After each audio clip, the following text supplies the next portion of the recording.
Film की शुरुआत में हम जूलिया और उसके साथी को देखते हैं जो दोनों साइंटिस्ट हैं। वो बर्फ से भरे हुए एक इलाके में कुछ एक्सपेरिमेंट तजुर्बा कर रही थी, जिसके लिए उन्हें बर्फीले पानी में बॉम्ब्स डालकर कुछ धमाके करने पड़ते हैं। तब इतनी ही देर में हेडक्वार्टर से एक कॉल आई। उन्हें अलर्ट किया जाता है कि उनकी लोकेशन पर बहुत ही बड़ा तूफान आने वाला है, इसलिए जल्द से जल्द उन्हें वहाँ से निकलना होगा। उनके करीब ही एक रशियन सबमरीन गुजर रही थी, जिन्होंने भी कुछ अजीब और तेज आवाज महसूस की, लेकिन उन्हें भी खास समझ नहीं आ। सबसे हैरानी की बात ये थी कि समंदर की लहरें नीचे से ऊपर की तरफ उठ रही। जूलिया के स्कैनर्स अजीब तरह से काम करने लगी और उनके कैंप के आसपास की बर्फ भी तेजी से टूटने लगती है। जूलिया जाने से पहले अपने रिसर्च पेपर्स उठाना चाहती थी, मगर तूफान उनके बहुत ज्यादा करीब पहुंच चुका था। तो उसका साथी साइंटिस्ट उसे खींचता हुआ स्नो मूविंग तक ले जाता है, जिस पर बर्फ में सवारी की जाती है। सबमरीन के कैप्टन ने पता लगाया कि ये आवाज किसी जिंदा चीज की है और वो लोग फौरन इससे बचने की कोशिश करने लगते हैं। लेकिन अचानक पानी के अंदर ही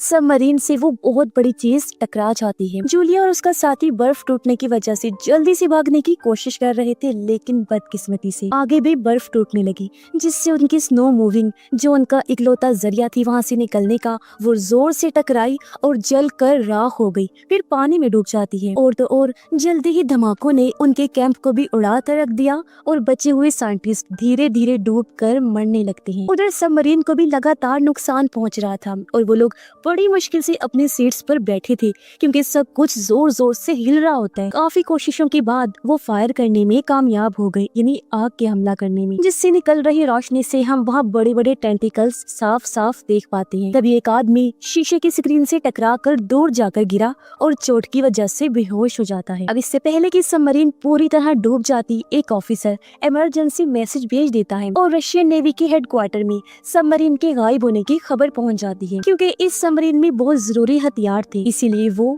या तो इसे बचाने और अगर बचा नहीं सके तो उड़ाने के लिए रेस्क्यू टीम भेजते हैं। इस मिशन को लीड करने वाले साइंटिस्ट का नाम विक्टर होता है, जो पानी में फंसी हुई सबमरीन के कैप्टन का भाई है। उनकी फैमिली काफी परेशान थी कि कहीं विक्टर भी वहाँ फंस ना जाए। उसकी माँ को बहुत ज्यादा टेंशन हो रही थी, इसलिए उन्होंने विक्टर को एक घड़ी दी जो उसके डैड की थी, जो भी इस दुनिया में नहीं है। उसकी मॉम ने कहा ये तुम्हारी हिफाजत करेगी, वो जहाँ भी होंगे तुम्हारा ख्याल रखेंगे। उस रात विक्टर डॉक्स पर पहुंचा तो उससे पता चला कि उसके डैड के पुराने दोस्त जो सीनियर ऑफिसर हैं वो भी मिशन पर जा रहे हैं। अब उसे फिक्र होने लगी कि इनकी उम्र काफी ज्यादा हो गई है, तो कहीं इन्हें कुछ हो ना जाए। इसके बाद उनके क्रू के ग्रुप के सभी लोग सबमरीन में चढ़ जाते हैं। दूसरी तरफ जूलिया और उसका साथी बर्फीले तूफान में भटक रही थी। वो यहाँ सिग्नल पकड़ने की कोशिश में थे कि जूलिया का ध्यान भटक जाता है और वो एक गहरी खाई में गिरने ही वाली थी कि तभी उसके साथी ने उसे ऐन वक्त पर साइड पर करके बचा लिया। उसी वक्त जूलिया के फोन में एक ऑयल रिग का सिग्नल आया, यानी समंदर में मौजूद ऐसी जगह का जहां ऑयल निकालने के लिए खुदाई करने वाली टीम रहती है। और अब सिग्नल मिलते ही उसने कॉल मिला दी, लेकिन बर्फीले तूफान की वजह से इतना ज्यादा शोर था कि रिग के लोग उसकी बात समझ ही नहीं पाते और थोड़ी ही देर में सिग्नल्स चले गए और कॉल कट हो जाती है। जूलिया का साथी भी काफी परेशान हो चुका था। उसने एक फ्लेयर गन आसमान की तरफ छोड़ी और थकान की वजह से जमीन पर बैठ जाता है। अगली सुबह विक्टर वाली सबमरीन दूसरी सबमरीन वाली जगह पर पहुंची, जहां वो गायब हुई थी। बहुत तैयारी के बाद वो लोग पानी में उतरते हैं। यहाँ क्रू नोटिस करता है कि सीनियर ऑफिसर विक्टर को एक प्राइवेट रूम में ले गए हैं, जहाँ कुछ सीनियर ऑफिसर्स पहले से ही मौजूद थे और उन्हें एक रिपोर्ट पढ़ने के लिए दी जाती है, जिसे पढ़कर सब लोग बहुत ज्यादा परेशान हो जाते हैं। जल्द ही पुरानी सबमरीन के गायब होने की अफवाहें हर तरफ फैलने लगती हैं। वहीं दूसरी तरफ जूलिया और उसके साथी को एक बुई बर्फ में फंसी हुई मिली। बुई दरअसल एक ऐसी डिवाइस है जो पानी में तैरते हुए आसपास के जहाजों को सिग्नल भेजती है। तब उनके अंदर एक उम्मीद जाग गई कि कोई तो उन्हें ढूंढने जरूर आएगा। इसके बाद वो इधर उधर भटकना बंद करके वहीं रुक जाते हैं। जब सबमरीन को बुई का सिग्नल मिला तो दोनों फौरन उसी तरफ बढ़ने लगते हैं और सबमरीन अचानक बहुत सारी व्हेल्स सबमरीन के चारों तरफ घूमने लगती हैं, मगर क्रू मेंबर्स भी बिना उन्हें चोट पहुंचाए नीचे जाने की कोशिश करने लगे। एक व्हेल गलती से स्क्रू हेड से टकरा गई, जो देख सीनियर ऑफिसर ने क्रू को सोनार चलाने के लिए कहा, लेकिन विक्टर इसके लिए राजी नहीं होता। सोनार दरअसल चीजों को तलाश करने, एक दूसरे के साथ राब्ता बनाने और आवाज की लहरें बनाने के लिए इस्तेमाल किया जाता है। लेकिन जब सोनार को एक्टिवेट किया गया वो व्हेल्स थोड़ी दूर चली गई, मगर पलक झपकते ही फिर से वापिस आ जाती है। क्रू को कुछ भी समझ नहीं आ रहा था कि आखिर ये क्या हो रहा है। पर तभी अचानक से सभी वेल्स वहाँ से चली जाती हैं और पता नहीं क्यों अचानक ही समंदर का निचला हिस्सा ऊपर उठने लगता है। तभी अंधेरे में एक बड़ा सा टेंटिकल फिर से हिलने लगता है, जो सिर्फ अपने एक ही वार से सभी वेल मछलियों को मार डालता है। सबमरीन के क्रू को तो ये आवाज सुनाई नहीं दे रही थी, पर तभी उनका रडार सिग्नल देने लगा कि एक बहुत बड़ा क्रिएचर उनके सबमरीन से टकराने वाला है। सीनियर ऑफिसर को लगा कि शायद किसी दुश्मन का जहाज आ रहा है, इसलिए उसने क्रू मेंबर्स को फायर करने का ऑर्डर दिया। लेकिन विक्टर को ये ऑर्डर सही नहीं लगता, इसलिए वो क्रू को जल्दी से छुप जाने को कहता है। सबमरीन बर्फ की एक दीवार जिसमें दरारें थी उसके अंदर चली जाती है। जब भी सबमरीन बर्फ से टकराती तो हिलने लगती और रडार की आवाज भी और तेज होती जा रही थी, जिससे हेडफोन्स लगाए हुए लोगों के कान दर्द करने लगते हैं। जैसे ही वो अजीब दुश्मन उनका पीछा करता है, क्रू को सबमरीन रोकनी पड़ी क्योंकि एक दीवार ने उनका रास्ता रोक लिया होता है। लेकिन खुशी की बात ये थी कि उनका पीछा करने वाला वो अनजान दुश्मन तब तक जा चुका था। जब क्रू सबमरीन के डैमेज का अंदाजा लगा रही थी तो सीनियर ऑफिसर विक्टर को डांटता है कि उसने बिना सोचे समझे रिस्क लिया। अब उनके पास कोई ऑप्शन नहीं बचता, इसलिए उन्हें सबमरीन को ठीक करने के लिए पानी के ऊपर आना होगा। वहीं जूलिया और उसका साथी एक दूसरे के साथ लगकर पत्थरों के नीचे लेटे हुए थे ताकि उन्हें सर्दी कम लगे। अचानक बर्फ टूटने की आवाज सुनाई दी और सबमरीन पानी से बाहर निकल आती है। सबमरीन में से लोग फौरन इन दोनों को देखकर इनके पास आ गए। क्रू मेंबर्स उनसे मिलकर अच्छे से उनकी बात सुनते हैं। उन्हें पूरा यकीन नहीं था कि ये उसी सबमरीन के हैं भी या नहीं। विक्टर ने जूलिया के साथी को चेक किया और फिर सीनियर ऑफिसर से बात करने लगता है। इस पर सीनियर ऑफिसर ने कहा कि इन दोनों को थोड़ा खाना देकर यहीं छोड़ दो, क्योंकि हो सकता है ये दूसरे मुल्क के कोई जासूस हों। लेकिन विक्टर ने उन पर तरस खाया और दोनों को सबमरीन में बिठा लिया जाता है। मुरम्मत का काम पूरा होते ही सबमरीन फिर से पानी में चली गई और उन्होंने बुई के पास सर्च करना शुरू कर दिया। मेडिकल चेकअप के बाद जूलिया और उसके साथी को खाना दिया जाता है। फिर विक्टर ने उन्हें नक्शा दिखाकर उनके कैंप की लोकेशन पूछी और साथ ही ये भी पूछा कि क्या उन्होंने कुछ अजीब देखा था। जूलिया बताती है कि हमने बड़े बड़े धमाके देखे थे। ये सुन विक्टर को लगता है कि शायद वो धमाके ही उसके भाई की सबमरीन डूबने की वजह हो सकते हैं। सारा क्रू आगे का प्लान करने लगा कि अब उन्हें क्या करना चाहिए। तब सीनियर ऑफिसर कहता है कि हमें वापस चलना चाहिए, क्योंकि थोड़ी देर पहले रडार में जो भी चीज थी वो खतरा वापस आ सकता है, यानी कि वो दुश्मन अगर हम पर फिर से अटैक हुआ तो इमरजेंसी सिग्नल भेजना तक मुश्किल हो जाएगा। लेकिन विक्टर अपने भाई को ढूंढने के लिए बेचैन था और ऑर्डर देता है कि सबमरीन जूलिया के कैंप की तरफ ले चलो। तब सीनियर ऑफिसर विक्टर को दूर ले जाकर खतरे के बारे में अलर्ट करता है और कहने लगा कि ये दूसरी बार है जब तुमने गलत फैसला लिया है। अगर एक और बार ऐसा हुआ तो सब कुछ खत्म हो जाएगा। विक्टर अपने एक साथी को समझाता है कि हमें जल्दी करनी होगी, क्योंकि अगर दूसरी सबमरीन में कोई जिंदा हुआ तो उसके पास ऑक्सीजन कम ही बची होगी और हमें जल्दी उनके पास पहुंचना चाहिए। तभी जूलिया को एक अजीब सी आवाज सुनाई दी जिससे वो घबरा जाती है, लेकिन फिर उसके साथी ने ये कहकर शांत किया कि ये सोनार की आवाज है जो दूसरी सबमरीन को ढूंढ रही है।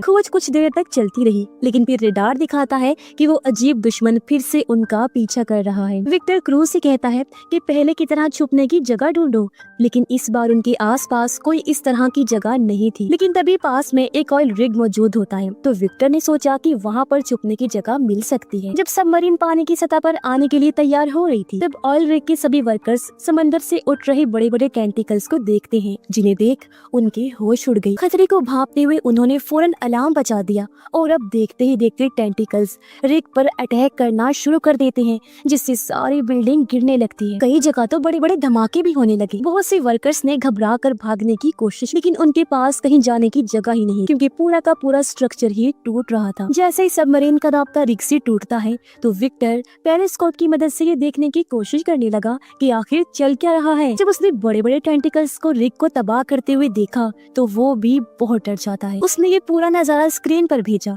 ताकि पूरा क्रू ये देख सके कि वो किससे लड़ रहे हैं, उनका दुश्मन कितना बड़ा है। अब जब रिग पूरी तरह से खत्म हो गई तो वो अजीब मॉन्स्टर फिर से सबमरीन का पीछा करने लगता है, जिसके बाद उन्हें सबमरीन को फौरन मोड़ना पड़ता। सीनियर ऑफिसर सोचने लगा कि विक्टर ने ये तीसरी बार गलती की है जब उसने वो बड़ा सा मॉन्स्टर सारे क्रू को दिखाया। इसीलिए सीनियर ऑफिसर सीधा कह देता है कि अब टीम को मैं लीड करूंगा। उसने जल्दी से कहा कि 2 बॉम्ब्स छोड़ दो।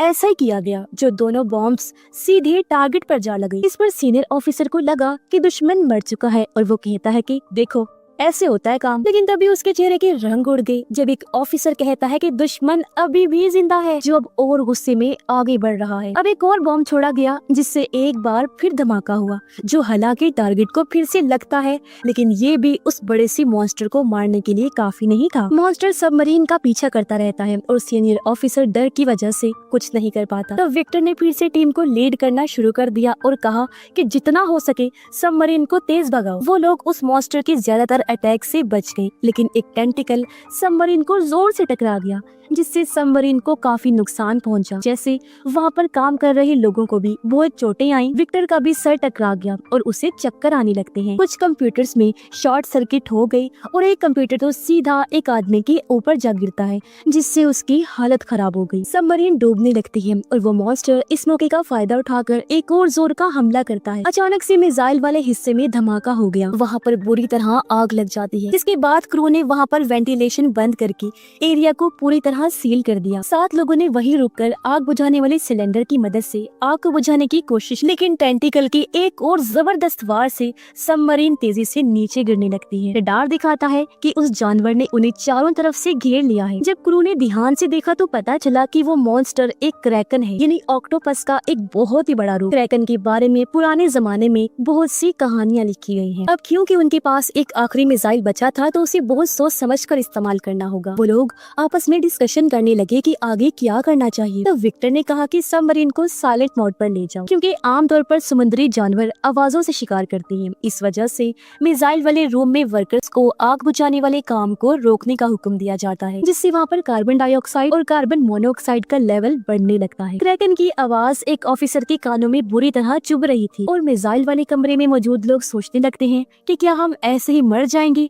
लेकिन खुशकिस्मती से विक्टर का प्लान काम कर गया और वो क्रैकन वहाँ से दूर चला गया और वो लोग दोबारा से अपने काम पर लग जाते हैं।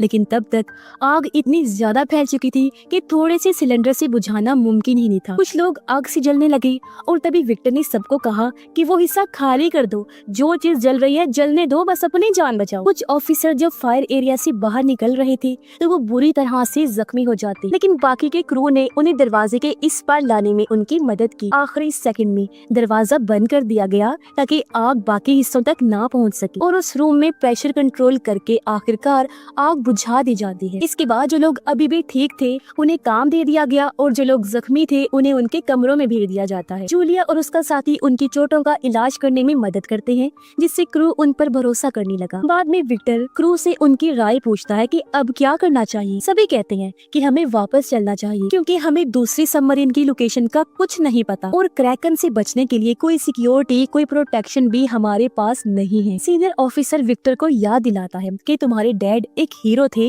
जो कि सबमरीन के हादसे में लोगों को बचाते हुए मरे, तो तुम्हें यहाँ समझदारी का मुजाहिरा करना चाहिए। तो काफी सोचने के बाद विक्टर भी मान गया कि वापस चलना ही उनके लिए बेहतर होगा। जब सबमरीन वापस लौट रही थी तो विक्टर अपने डैड का लिखा हुआ आखिरी लेटर पढ़ने लगता है। तभी जूलिया उसके कमरे में आई और नक्शा दिखाकर वो सभी लोकेशंस दिखाती है जहाँ पर उन्होंने क्रैकन को देखा और अपने कैंप की लोकेशन भी बताती है। फिर उसने कहा कि पुरानी कहानियों के हिसाब से इस मॉन्स्टर ने पहले भी कई जहाजों पर हमला किया है, लेकिन फिर अचानक ही वो गायब हो गया। इसीलिए साइंटिस्ट मानते थे कि क्रैकन किसी गहरी नींद में चला गया है। अब हमने जिन धमाकों का इस्तेमाल किया था शायद वो क्रैकन के छुपे हुए घर पर लग गई, इसी वजह से शायद वो जाग गया। अगर सबको जिंदा रहना है तो उन्हें सोनार बंद करना होगा, वरना वो हमारे पीछे दोबारा आ जाएगा। अब क्योंकि जूलिया क्रैकन के बारे में इतने अच्छे से जानती थी तो विक्टर उससे पूछता है, क्या तुम्हें कोई आइडिया है मेरे भाई की सबमरीन कहाँ हो सकती है। इस पर जूलिया कहती है कि ऑक्टोपस क्रैकन अपने शिकार को खींचकर अपने घर में ले जाते हैं और वो जगह उनके कैंप के आसपास ही मौजूद है। तभी एक ऑफिसर अंदर आ गया और उनकी बातचीत बीच में ही रुक जाती है।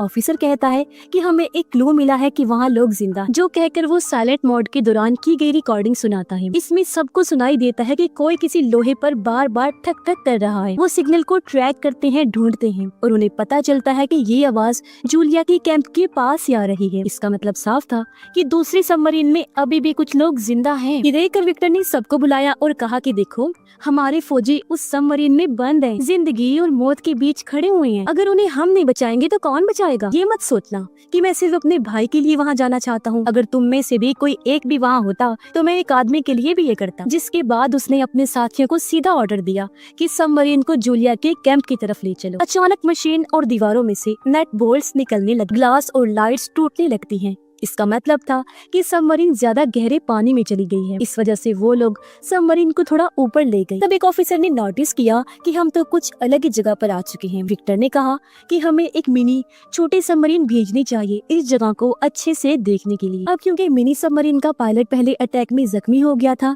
इसलिए विक्टर कहता है कि मैं खुद जाऊंगा और तब तक सीनियर ऑफिसर टीम को लीड करेंगे। जिसके बाद मिनी सबमरीन विक्टर और 2 ऑफिसर्स के साथ निकल पड़ती।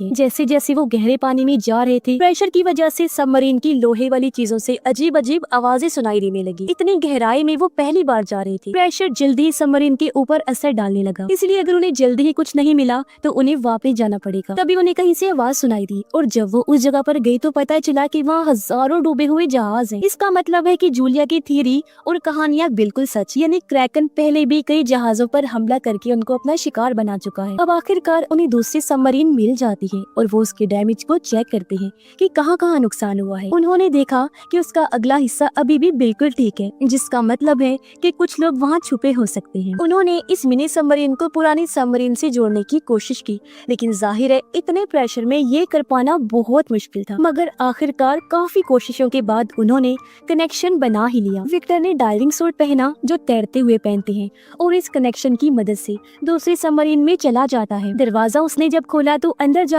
उसे बहुत खुशी हुई क्योंकि उसके भाई अलेक्जेंडर समेत पूरा क्रू जिंदा था। इस बारे में उन्होंने फौरन मेन सबमरीन को बताया, जो भी खुशी से जश्न मनाने लगते हैं। अब विक्टर ने जितने लोग फिट हो सकते थे उतने मिनी सबमरीन में भेजे, लेकिन सबको बचाने के लिए 2 बारियां लगनी, इसलिए विक्टर ने फैसला किया कि मैं अपने भाई के साथ इधर ही रुकूंगा। उन्होंने सबमरीन के आगे वाले हिस्से पर एक ट्रैकर लगा दिया ताकि उनकी लोकेशन खो ना जाए। लेकिन फिर उन्हें याद आया कि क्रैकन भी सिग्नल को पकड़ सकता है, इसलिए उस ट्रैकर को बंद कर दिया गया। जब मिनी सबमरीन वहाँ से निकली तो पूरी सबमरीन एक दफा के लिए जोर से हिल गई, मगर नीचे नहीं गिरती। जल्द ही वो लोग मेन सबमरीन तक पहुँच गए और बचाए गए लोगों का इलाज शुरू कर दिया जाता है। मगर सबमरीन चला रहा पायलट अब दूसरी बार जाने के काबिल नहीं था, उसकी हालत खराब। इसलिए जूलिया ने अपने साथी को मदद करने के लिए कहा, क्योंकि वो पहले भी सबमरीन में काम कर चुका था, इसीलिए मान जाता है। जब मिनी सबमरीन वहाँ से निकली तब सीनियर ऑफिसर रेडार में देखता है कि क्रैकन फिर से हिलना शुरू हो गया है। दूसरी तरफ विक्टर और अलेक्जेंडर उन खतरनाक हथियारों को ढूंढने गए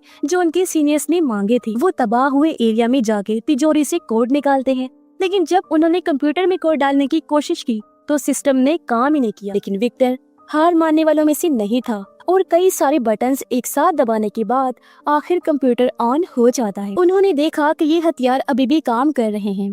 इन हथियारों में से निकलने वाले सिग्नल्स को मिनी सबमरीन ने पकड़ लिया और सिग्नल्स का पीछा करते हुए वहां पहुंच जाते हैं। लेकिन मेन सबमरीन में सब लोग डर चुके थे क्योंकि क्रैकन उनके बहुत करीब आ चुका था। क्रू ने जल्दी से सबमरीन को समंदर के निचले हिस्से में लैंड कर दिया और साइलेंट मोड में चले गए। क्रैकन एक बड़ा पत्थर सबमरीन पर फेंकता है, जिससे वो हिस्सा डैमेज हो गया और पानी अंदर आना शुरू हो जाता है, जिससे सब लोग काफी घबरा जाते हैं। उधर जल्दी मिनी सबमरीन विक्टर की लोकेशन तक पहुंच जाती है, लेकिन जब वो आगे बढ़ रहे थे तब गलती से ट्रैकर ऑन हो गया। क्रैकन मेन सबमरीन पर अटैक करने ही वाला था, लेकिन ट्रैकर का सिग्नल पाते ही वो अपनी केव इन गार की तरफ बढ़ने लगता है, उस सबमरीन की तरफ। सीनियर ऑफिसर ने क्रू को ऑर्डर दिया कि जल्दी से इस मौके का फायदा उठाकर ऊपर चलो। इसी दौरान विक्टर हथियारों वाले कमरे तक पहुंचने की कोशिश कर रहा था, जो क्रैकन के हमले की वजह से बंद हो गया था। अलेक्जेंडर ने मिनी सबमरीन की जब आवाज सुनी तो अपने क्रू को जाने के लिए कहा, जबकि वो खुद अपने भाई विक्टर का इंतजार करने लगता है। आखिरकार विक्टर हथियारों वाले कमरे में पहुंच गया और उसने मिसाइल के अंदर कोड डालना शुरू कर दिए, जबकि अलेक्जेंडर कंप्यूटर में कोड डाल रहा था। हथियार लोड होने में थोड़ा टाइम लग रहा था। इसी दौरान क्रैकन ने उन्हें ढूंढ लिया। वो लोग भी उसके हमले के लिए दिमागी तौर पर तैयार थे।